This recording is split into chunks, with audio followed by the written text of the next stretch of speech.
बिहार चुनाव की औपचारिक घोषणा चुनाव आयोग के द्वारा कर दी गई है और हम सभी एनडीए के साथी दल चारों की चारों पार्टियां प्रधानमंत्री श्री मोदी जी के नेतृत्व में दो तिहाई से ज़्यादा जन समर्थन प्राप्त करने के विश्वास के साथ हम चुनाव के मैदान में हैं।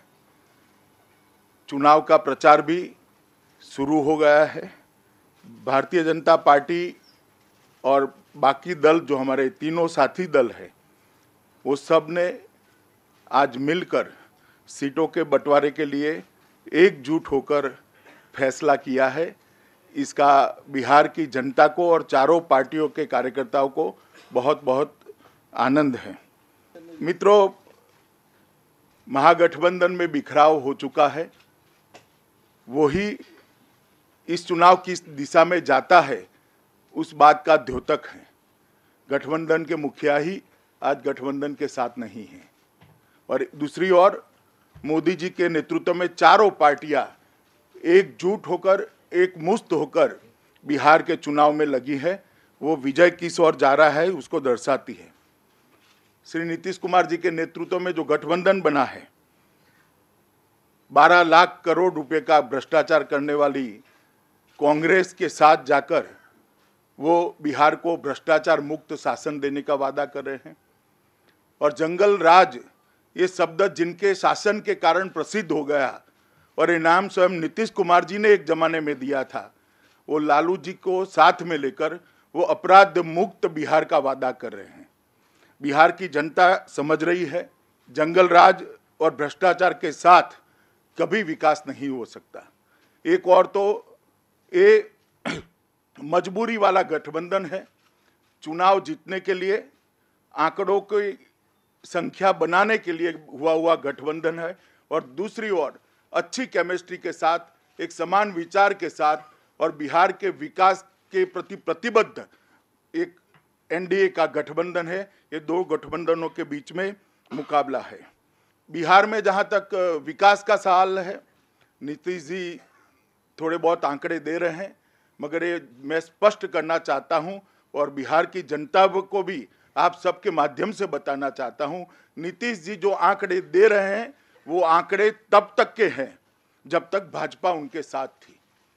भाजपा के मुक्त होने के बाद, भाजपा को सरकार में से निकलने के बाद मैं मानता हूं कि बिहार की स्थिति डिटोरिएट हुई है और धीरे धीरे जंगल राज की दिशा में जा रही है। अपराध बढ़ा है, विकास रुका है, जीडीपी में गिरावट आई है, मास कॉपी से लेकर कई इस प्रकार के लक्षण सरफेस पर आ रहे हैं जो बिहार को जंगल राज की दिशा में जाते हुए देख रहे हैं। मोदी जी के नेतृत्व में केंद्र में मजबूती से एनडीए की सरकार चल रही है, भारतीय जनता पार्टी के नेतृत्व में एनडीए की सरकार चल रही है।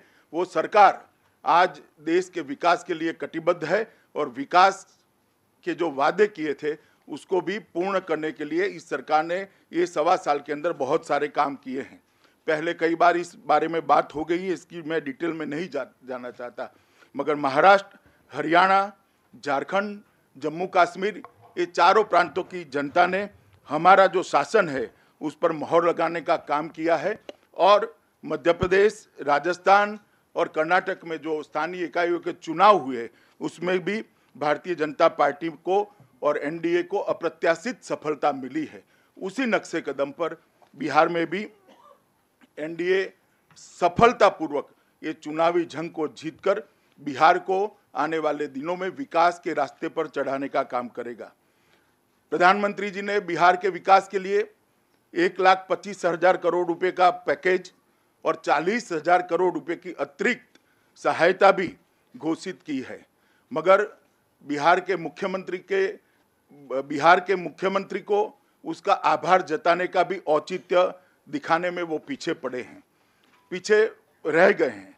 मुझे लगता है कि बिहार के विकास के लिए एक ऐसी सरकार चाहिए जो केंद्र सरकार के साथ कदम मिलाकर यहाँ से जो सहायता जाती है, जो योजनाएं जाती हैं और मोदी जी के बिहार का जो विकास का स्वप्न है उसको आगे बढ़ाए, उसको अनुकूल प्रतिसाद दे और बिहार को देश का अग्रिम राज्य बनाने के लिए प्रयत्नशील हो। बिहार की जनता ने अब तक कांग्रेस, राजद और जदयू तीनों को मौका दिया है।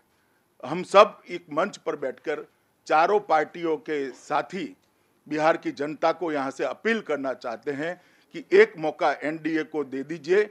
एक मौका एनडीए को बिहार की जनता देती है तो एनडीए बिहार को देश के अग्रिम पंक्ति के राज्यों के बीच में प्रस्थापित कर कर अपना वादा निभाएगी। इसका भरोसा बिहार की जनता को भी है और एक कर पाने का विश्वास एनडीए के नेताओं में भी है। बिहार कुछ भी कहिए इतने सालों के बाद आज काफ़ी देश के काफ़ी राज्यों के सापेक्षता में विकास में पिछड़ा हुआ है और अब समय आ गया है कि बिहार की जनता विकास के लिए मतदान करे, विकास के लिए अपना प्रत्याशी चुने और इसके लिए एनडीए को बहुमत देना बहुत जरूरी है। और आज जिस बिहार में राजेंद्र बाबू, जेपी, कर्पूरी ठाकुर और लोहिया की विचारधारा जिस बिहार में से पूरे देश के अंदर पनपी, एक गैर कांग्रेसवाद का एक विचार पूरे देश में बिहार से गया, बिहार से लेकर गुजरात तक पूरे देश में जो गैर कांग्रेसवाद का विचार पनपा, उसका जन्मस्थली बिहार है। आज समय आ गया है कि भारतीय जनता पार्टी के और एनडीए के प्रधानमंत्री मोदी जी ने जो कांग्रेस मुक्त भारत का नारा दिया था, वो कांग्रेस मुक्त भारत के नारे को बिहार और मजबूत करे और उसको एक कदम आगे ले जाए।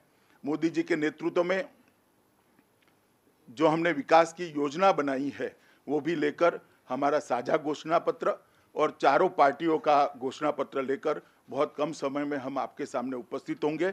मगर आज मैं इतना जरूर कहना चाहता हूं कि हमने आज चारों पार्टियों के नेताओं ने बैठकर गठबंधन की सीटों की घोषणा को तय कर लिया है और एक साथ एक दूसरे से कंधा मिलाकर चुनाव लड़ने का निर्णय किया है। इस मौके पर मैं यहाँ से एनडीए के सभी साथियों के, भाजपा समेत सभी साथियों को के कार्यकर्ताओं को अपील करना चाहता हूं कि चारों पार्टियां एकमुश्त होकर चुनाव लड़े और विजयी बने। और विशेषकर भारतीय जनता पार्टी के कार्यकर्ताओं को भी कहना चाहता हूं कि साथी पक्षों को लिए भाजपा के प्रत्याशी से अत्यधिक मेहनत कर साथी पक्षों को भी जिताने का प्रयास करें और साथी पक्ष भी यही करेंगे, इसका हम सबको भरोसा है। अब मैं जिसके लिए आप सब आतुर है वो बात कहना चाहता हूं। टोटल 243 सीट्स जो है उसमें से भारतीय जनता पार्टी 160 सीट लड़ेगी, लोक जनशक्ति पार्टी 40 सीट लड़ेगी, राष्ट्रीय लोक समता पार्टी 23 सीट लड़ेगी, हिंदुस्तान अवाम मोर्चा 20 सीट लड़ेंगे और साथ में उनके कुछ कार्यकर्ता भारतीय जनता पार्टी के सिंबल पर भी लड़ेंगे। उसमें हमने निर्णय मांझी साहब पर छोड़ा है। मांझी साहब जो निर्णय करेंगे उसको हम स्वीकार करेंगे, उसमें हमें कोई दिक्कत नहीं होगी। तो इस तरह का एक गठबंधन का खाका हम बिहार की जनता के सामने बड़ी आशाओं के साथ रखते हैं और विकास का वादा कर कर हम चुनाव के मैदान में उतरते हैं। He has no idea how to deal with economics. He has no idea to deal with crises, both in the economy and in diplomacy. He doesn't know what to do with Pakistan. Sometimes he embraces Nawaz Sharif, sometimes he says, I won't talk to you.